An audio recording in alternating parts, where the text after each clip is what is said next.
Cupra se porte à merveille, séduit une nouvelle clientèle et permet à Seat d'afficher des résultats positifs. Cette jeune et dynamique marque espagnole fait ses courses dans le groupe Volkswagen, mais s'offre un design toujours très spectaculaire.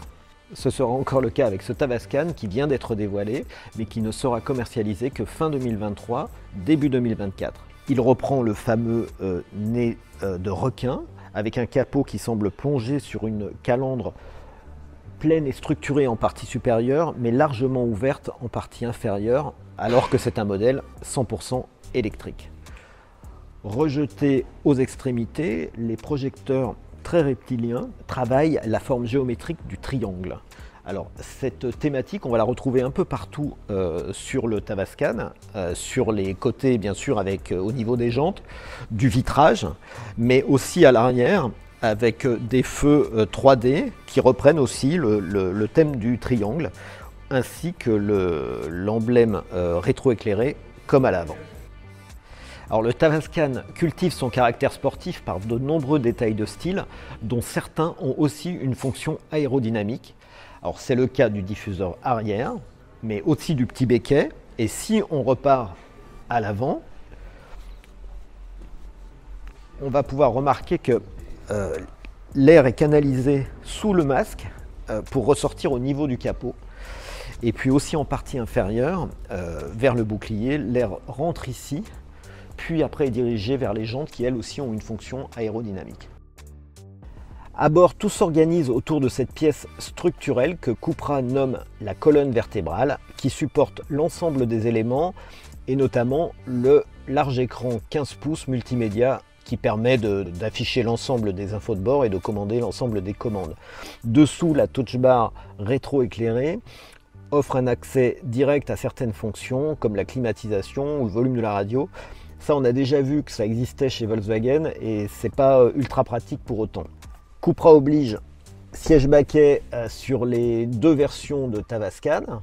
Un mot sur la finition qui pourrait être un peu plus cossue, notamment en termes de souplesse des matériaux.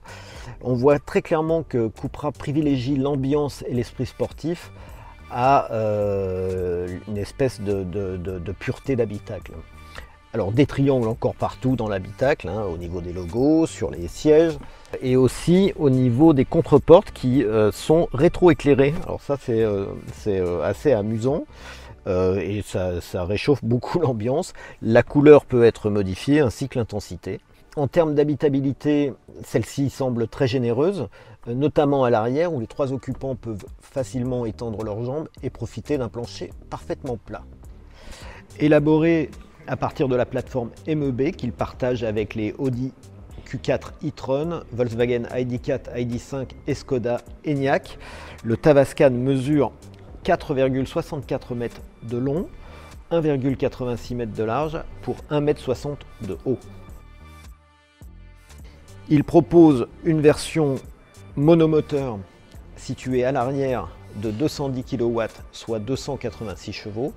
Il est aussi disponible en version bimoteur, cette fois-ci pour 250 kW et 340 chevaux. Dans ce cas, le moteur avant apporte un couple supplémentaire de 134 Nm. Suspension pilotée pour l'ensemble des versions. Dans les deux cas, le Tavascan se satisfait de la batterie de 77 kWh pour des autonomies qui devraient varier entre 520 et 550 km selon le cycle combiné WLTP.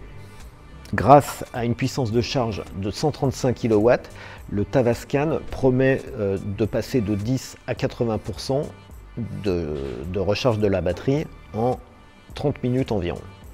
Pas de tarif annoncé pour l'instant, mais sachez qu'à titre de comparaison, un Volkswagen ID5 GTX moins puissant est vendu un peu plus de 62 000 €. Il est fort à parier qu'une version bimoteur 340 chevaux chez Cupra, tout équipé, se situera dans ces environs. En revanche, ce qui est beaucoup plus difficile à estimer, c'est le prix de la version de base monomoteur. Si on regarde un peu ce qui se fait dans la gamme Volkswagen ou Skoda, on peut partir du principe qu'un premier prix autour de 50 000 € serait envisageable. Alors le Tavascan sera fabriqué en Chine dans une nouvelle usine du groupe Volkswagen. C'est étonnant parce que Cupra n'est pas diffusé en Asie pour l'instant. Donc ce qui veut dire que le Tavascan sera réimporté en Europe pour y être commercialisé. Alors il y a derrière tout ça une vraie stratégie industrielle, sans doute très rentable, à défaut d'être très logique.